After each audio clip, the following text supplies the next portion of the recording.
Hey friends, welcome back to the cabin. I guess you remember this young man from last fall. He was helping me put some gas lines in. I guess you could call him a lifelong friend, right? Yeah. Because we went to school when we were this high. Yeah. He brought what we're going to call curly maple, and we're going to saw this into some slabs so that he can make what? Furniture or something like that. Okay, we're going to go ahead and get it all strapped up here and we'll start milling.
Well, Mike started to tell me what he was going to do with this, and I said, wait a minute, let me turn the camera on.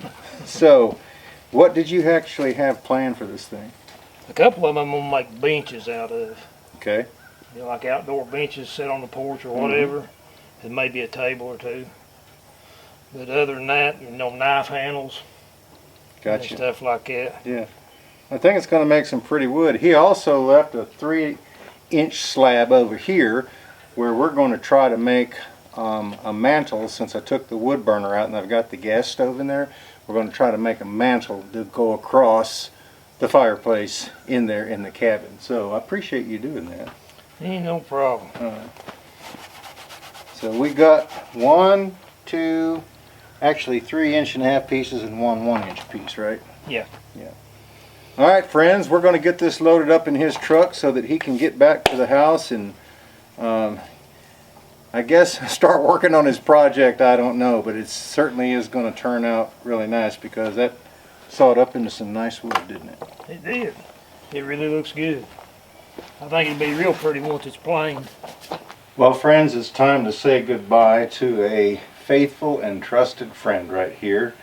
We've had this mill about 5 years, and it has built everything up here, but we've got to the point where we can't really use it anymore. And the reason is because we're going to be getting a new sawmill. We're going to be getting a new Woodmizer LX150. So we have this sawmill sold to someone not too far away, and ended up not even knowing it, but we were kin to each other by marriage. Anyway, I think that this is going to make a great addition up there at his homestead to be able to do some things. He's recently retired.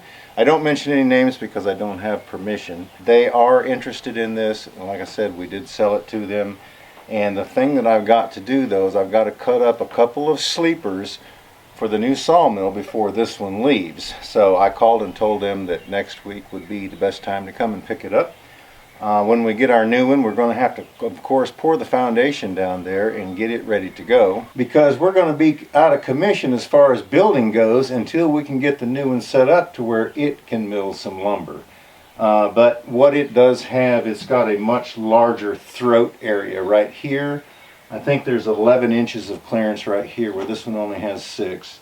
And it will cut 36 inches wide, where this one will only cut, I think, about 22. And it's got some additional features to it, as far as driving backwards and forwards and automatic lift up and down. It's got a debarker on it. It's got what they call a simple set, where you can set it for 2 different thicknesses of lumber, and the computer will automatically drop it back down based on the last cut just below that, and you can just keep going until you have to offload. So that's going to be the newest addition up here at the Outpost. We're excited to be able to get that, and the new owner is going to enjoy this, working on his projects as well. So friends, we just wanted to update you on one of the latest things that's happening here. We also have a new solar system coming that will probably, I think we've decided to go ahead and mount the panels up on top of the roof, and we may be working on a solar kiln at some time, maybe in the future, to set where my raised bed gardens are, right beside the new workshop, which would actually set kind of where that log is and be right in that area right there. What I intend on doing is kind of moving my raised beds down the hill just a little bit. So I'm going to remove those 3 trees. That one is kind of hanging over the workshop there, so I don't want it to grow up. It's kind of deformed a little bit. And that being right there close to where the new sawmill is going to be, that would be an ideal place to have a kiln. So those are just some of the ideas that we've got coming up in the near future. And we've also got a rain catchment system that we started doing research on to be able to, once we get the solar in, to be able to install that up here as well. So we've got a lot of new things that are going to be happening in the future. And this right here is the hickory log that I've got to put on the sawmill and cut before the new owner actually comes and picks it up. What I'm hoping to do is to be able to get some 6x6s out of this. It's 17 feet long, so that'll make quite a few cross members. So that's the only other thing that I've got to do with this mill before it actually leaves here, because if it left and I didn't have this sawed up, I wouldn't have no base to set the new one on. So that's the reason that I've got to do this before that leaves. So that means that I've got to actually find a place to stack this wood, unload it, get this off the trailer, get it on the mill, and get that thing worked up so that the new owner can take possession of the sawmill. And then we will be waiting for the new one to get here so that we can get it put together and get it up and operational.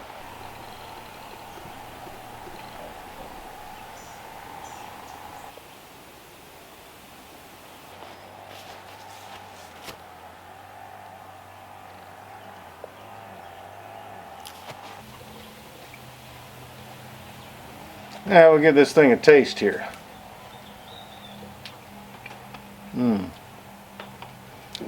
Still a little tart because it wasn't quite ready yet, but when Jennifer comes up, she steals them off the vine. So when I seen that one, I thought that's my opportunity to get it. Still good though.